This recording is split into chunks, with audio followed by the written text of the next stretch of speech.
Yo, what it do, everybody? It's your boy Killer Kill TV, aka the Do Rag Gang. Just slash for you, and your crew.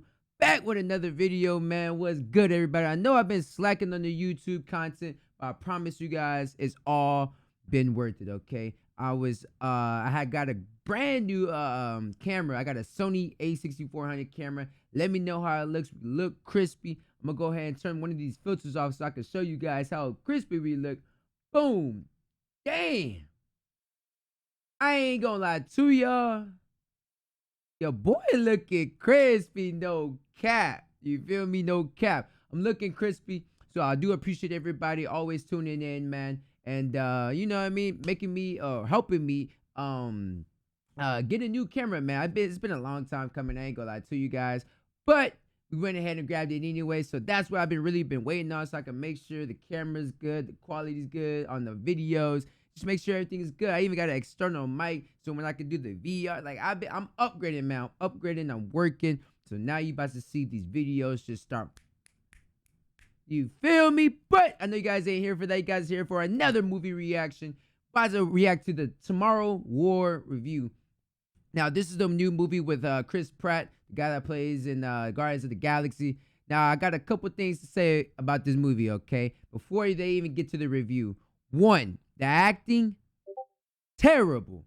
The worst acting I've ever seen from Chris Pratt. The worst acting I've ever seen in a movie. At the end of the day, it is an Amazon Prime movie, so what can we say? You know what I mean? It's Amazon Prime. I guess you could say I wasn't really looking for that much. You feel me? I wasn't asking for much, but man, that acting was terrible, terrible, terrible.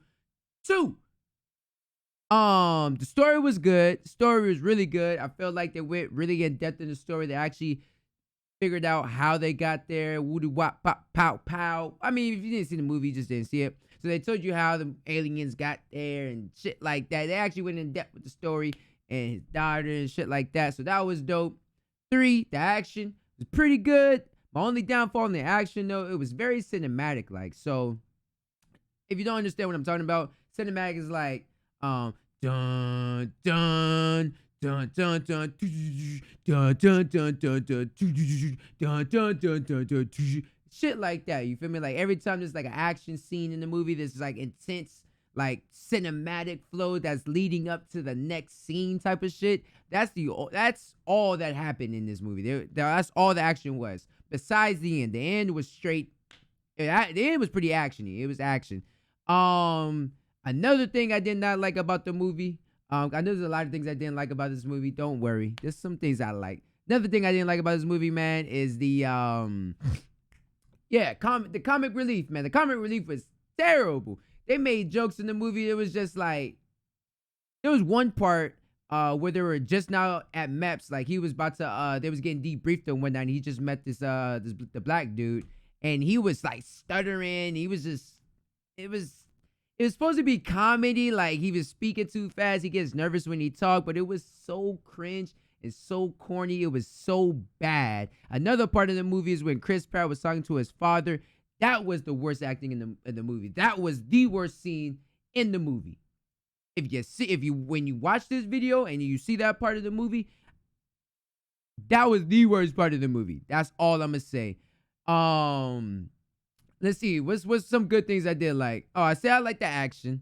I said the story is really good. That's really about it. That's all you really get from an Amazon Prime movie anyway. So the budget was probably low anyway. Yeah, man. If we go ahead and see what these guys was talking about, bro. You guys can watch it on Amazon Prime Video right now if you guys have Amazon Prime. It's a pretty good. Oh, it was 2 hours long. Pretty long.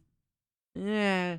I mean, it explained the story. The story was pretty good. So, right now I'm rating this movie about 4 out of 10. Now I ain't gonna lie to y'all. It's pretty bad movie, and the acting is horrible. That's really what put the thing low. The acting was so bad, bro. It was bad. It's like I could go act or some shit. You feel me? Dang. Chris Pratt is at his best playing knuckleheads who are lovable even when corny. Arrogant. One crooked grin and we might forgive him all. Like I like Chris Pratt, but damn, this was favorite ass. Superheroes to dust. However, in profoundly insipid and unsatisfying sci-fi action flick The Tomorrow War, Pratt goes against type, shedding his wisecracks and cockiness to play a sulking scientist with daddy issues and thwarted ambitions. Oh, here, buddy. Take that. You just whip it around like that.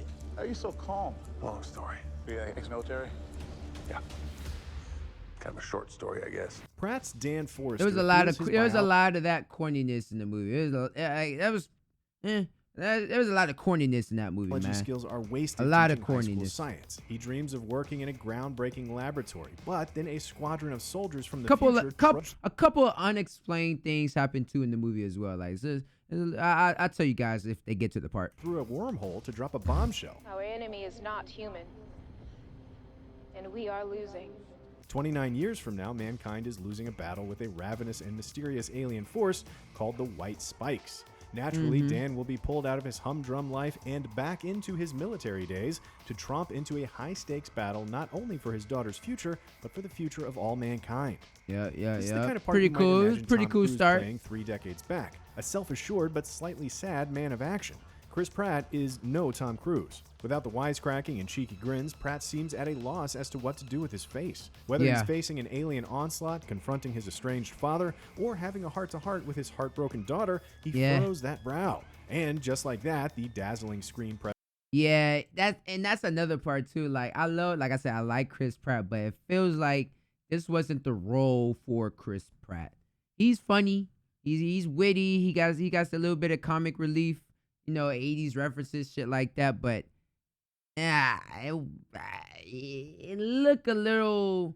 It's like, I wish I could show you guys a scene of him talking to his father, because that was the first time. That was the worst.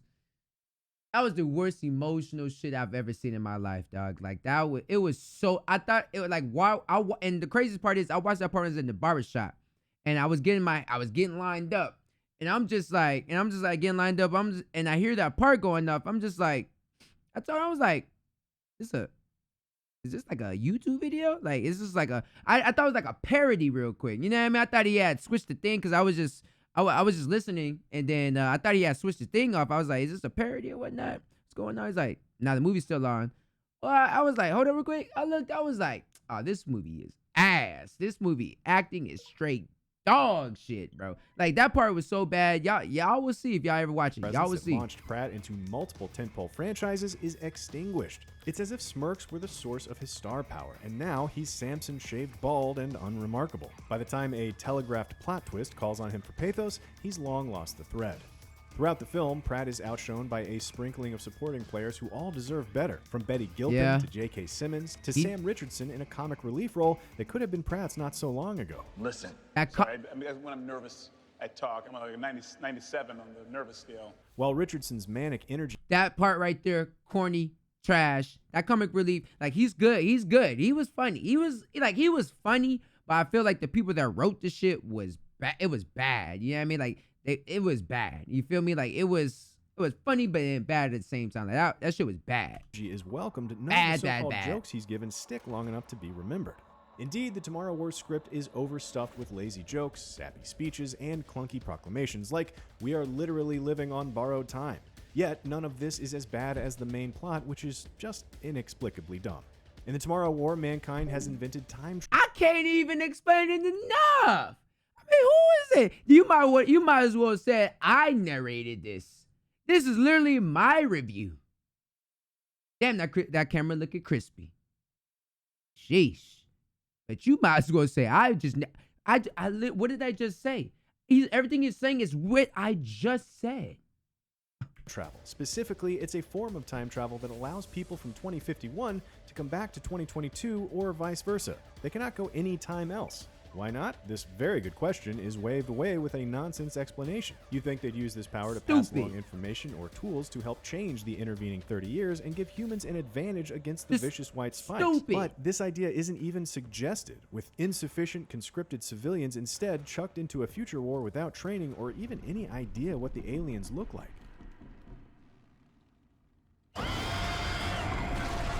That is a mighty big ask to accept on an Act 2 setup. Yet, Yeah. the Tomorrow War seems totally unaware, barreling into a plotline that makes less and less sense as it spirals it to an spirals. unimaginative climax of explosions, But glossed over that's the only thing I liked. Like, the story wasn't that bad. It was just a lot of like, for a 2-hour long movie, there was a lot of unexplained events, and there was a lot of things that could have happened that just logically didn't happen. Like, there's a lot like he said, there's a lot of logical shit that happened. Like, between them going back and forth in the little jump thing, like going back in time 30 years later, why not grab a couple people and pass down information rather than send them to go fight something?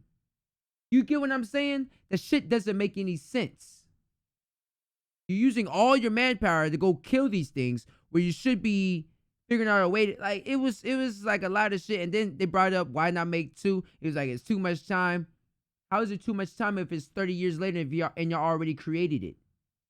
If y'all already created it in the future, you know how to create the loop. Why not pass down that information to the past so they could create another loop? penalties, and a final showdown that is mind-numbingly trite. Maybe you're not worried about plot and character and are just seeking some cool action sequences and creepy creatures. Here, too, the Tomorrow War disappoints. The action sequences are sprawling, full of CG carnage and creatures. Some of these are gross and gloppy in a way. Others turn a tidal wave of civilian deaths into a grim spectacle. Yet, there's little art to the pacing or plotting of such sequences. So, it all just feels plodding.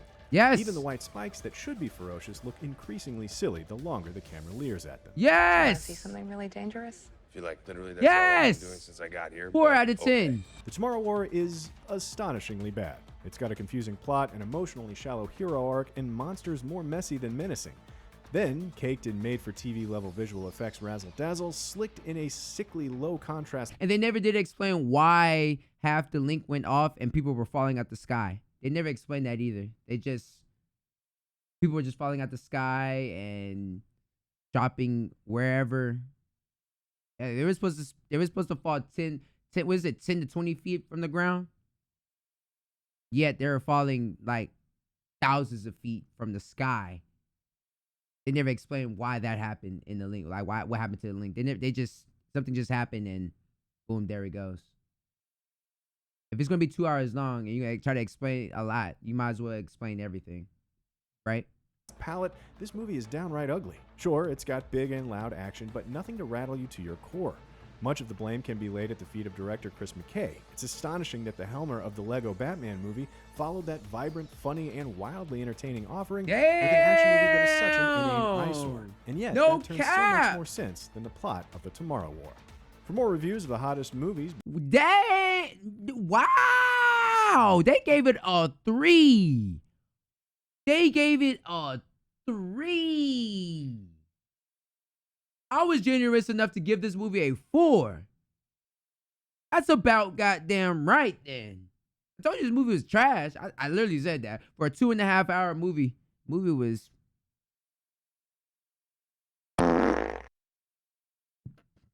You feel me? Hey, man. If y'all want to go watch Tomorrow War, go ahead, go Prime Video. Remember, in my opinion, doesn't hold no weight. But I tell you guys right now, I watch more movies than you think. I watch more movies than you. I know a lot more movies than you. So my opinion is pretty high. But like I said, at the end of the day, my opinion is just my opinion. If you enjoy the movie, you enjoy the movie. So definitely go watch it. Like I said, if you don't care about movies in depth like how I do, then you will enjoy this movie. But if you care about the things I care about, you are not going to enjoy this movie. Leave it like that. As always, your boy Killer Kill TV, aka the new camera and do-rag king. And I'm out, baby. Let's get it.